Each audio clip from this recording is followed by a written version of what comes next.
Hello, everyone. Hope everyone's doing well. I haven't been making videos for a while. Recently, I haven't had my phone on, so I couldn't even have. I went through a no internet, just basic cell phone and text for 2 days. So. Disadvantage of being on a fixed income. You don't have any money, it's fixed. You don't have any income.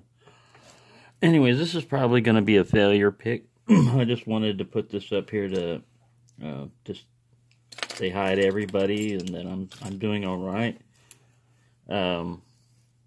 This is Albert Bell's Hateful. Doesn't look particularly difficult other than this very low-cut guy down here. But I believe there's nothing but serrated pins in here. And what I'm going to do, I am not, even though this is going to be defeated by, I am not going to show the pins. And I don't think I'm going to look at the pins myself either. I'm just going to send the lock on to the next picker because this is an excellent lock. And I wouldn't mind keeping it and keep trying to get it. But I don't want to deprive anyone else of their chance of getting into it either. And now that I've got money and can send packages out, not a whole lot of packages, but some, I'm going to send this one out. So it might come around again one day. If it does, me and Hateful will have a go around again, but I could not get into this guy. I get pins set and stuff, but I get very little movement on the core. Like I said, I think he's got it's all the magic is in the pins. I don't think there's any spools or T-pins in here either. I think it's just all serrated, and getting serrated right is tricky a lot of times if it's done well, because you don't know if that is a click, if you're at the shear line, or if you should keep going. The lock's not going to tell you. This thing's also very easy to overset pins on. Anyway, yeah, part of the reason was I was in a picking slump also, where I couldn't get this lock, for one thing. I couldn't get it open. And the other one was because I was still reeling, basically, from that incident of a long-time, quote-unquote, friend in the lock sport community unsubscribed to me because I said something bad about Trump, basically. A president who's being impeached, so my feelings were not just something random and out of the blue. You know, I had a legitimate concern related towards locks, and this person got upset that for some reason I talked about politics in the middle of lock picking. I talk about a lot of things in the middle of lock picking, so it was bound to happen sooner or later.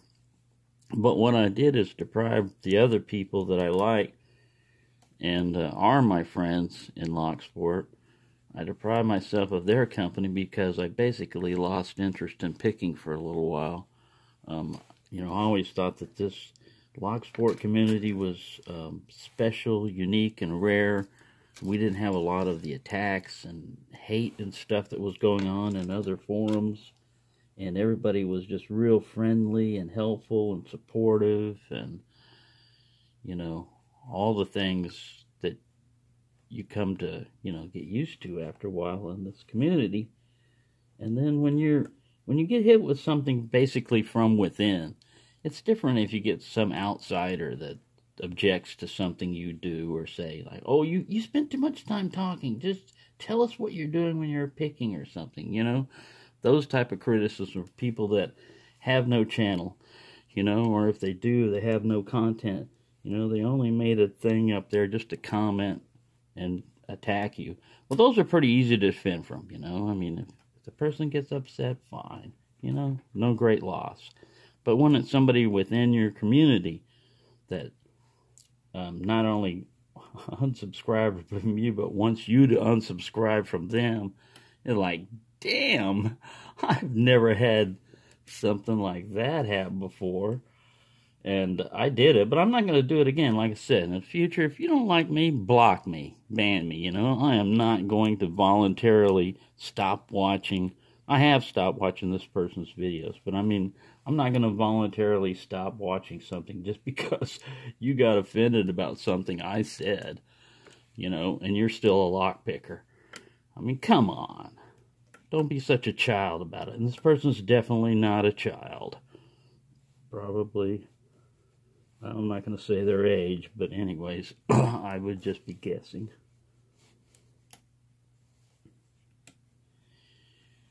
Anyway, that's my update on that. And like 6 minutes into this, I'm going to go just a little bit longer just to show you that you don't get much movement on this core. I'm still getting springy pins and binding pins, but the binders are either set or don't want to go anywhere. Nobody's giving me any counter rotation. It's a really tough lock. All of Albert's locks are tough, but this one, you know, when he starts putting this up on here, those are the later series that he's done, and he keeps learning. He's gonna make one of those locks that nobody gets into. Nobody but the key. That's what this one is. Nobody's getting into this thing but the key. And the key works perfectly fine on this thing.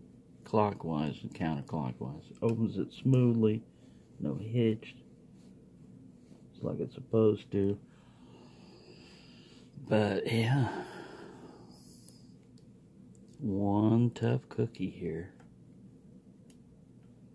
I am curious about the pins, but I kind of want to punish myself too for not opening it, you know, for not picking it open. I've got a key and everything else, you know, so the only thing that's stopping me is just taking it apart, declaring a defeat and everything. But I mean, you can do that. That's usually what people do, is say, okay, I went by this. There's two reasons behind me not doing this. One is I don't want the next person that's going to pick this lock to be able to see all of its secrets, you know, before they get into it. That's just up to the individual, you know. I mean, if I get a lock that somebody has sent to me that's been picked by them recently, if I happen to see that when I was watching there, well, there's nothing I can do about it, you know.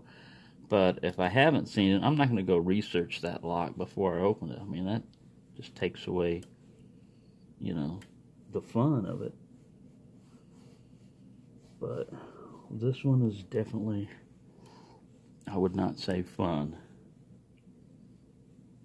It just laughs at your attempts to get it open. And then usually every time after I've picked, I'm like, man, maybe this thing is broken. I picked on it so much it's broken, and it doesn't work anymore. And you put the key in, and it turns the lock easily. It has no problem. So no, the lock's not broken. Oh, I got a slight turn there. I hit 5. I felt a slight turn on the core. I think this is also only a 5-pin lock. I don't think it's a 6-pin. Excuse me. I haven't counted the pins.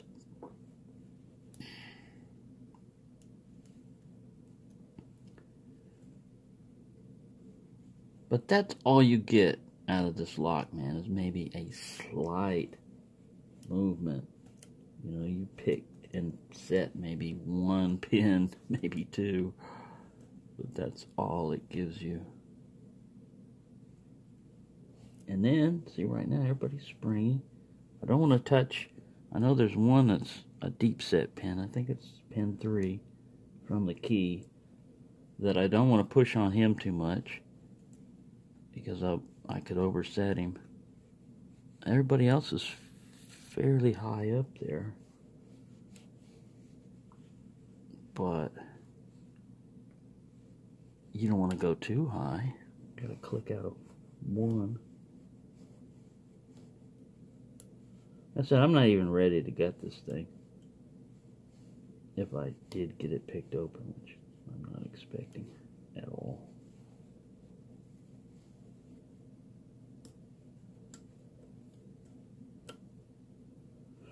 Just lost my false set.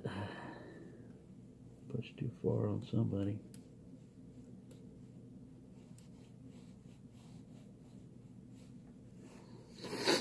Yeah, I've spent probably 2 hours on this lock total. Most I can go usually is like 30 minutes of straight trying to get it, and then giving up and leaving it alone for quite a while, and then trying to come back to it. And you can see that doesn't help. So there you go. Well, I think this is going to be a whip by. We're at 11 minutes. Yeah, it's a pretty good time, but yeah, all I got to say is, if you reach the slump, which everyone's gonna run into the slump sooner or later, is don't give up. Remind yourself, pick a lock that you know you can get open. Pick it open and remind yourself that, yeah, you still have picking skills. What that means is that particular lock that you got at that time, don't get rid of it if you can. You know, if it's a challenge lock, yeah, declare whip by and move on. But if it's a regular lock, don't get rid of it, because that lock is going to teach you something. It's going to teach you something about picking. All those other ones are not teaching you anything. You already know how to get into them. You know, all the locks that you can get into easily are not teaching you anything. What they had to teach you, they've already taught you.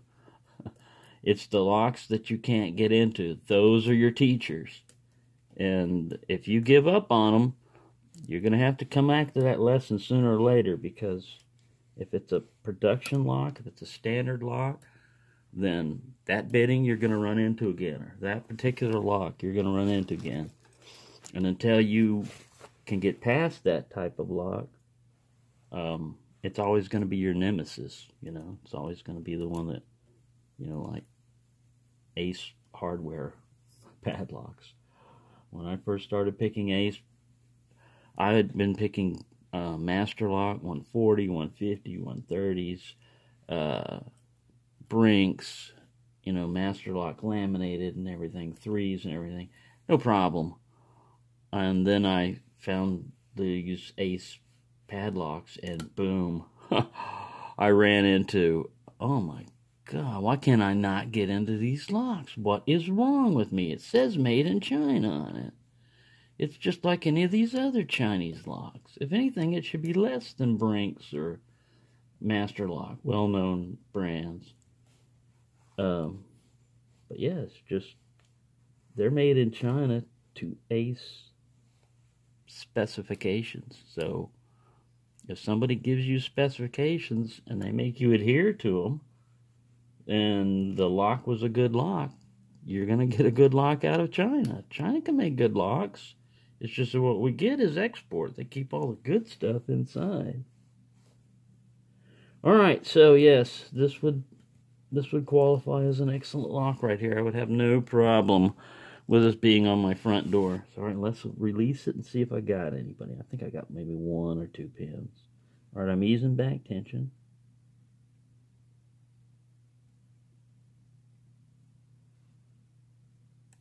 Oh, 1, 2.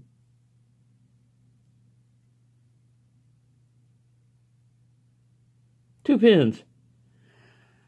2 pins. You saw that wasn't much of a rotation, so there you go. Don't give up.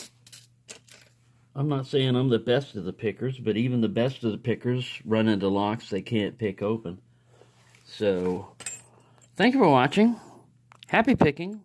Don't give up. Don't get discouraged. And to all of my true friends out there, thank you for sticking with me. I will get back into picking. Basically, when I run into another non-Albert LaBelle challenge lock, I'll probably have another challenge lock pick open for you. But in the meantime, thank you for watching, and happy picking, everyone.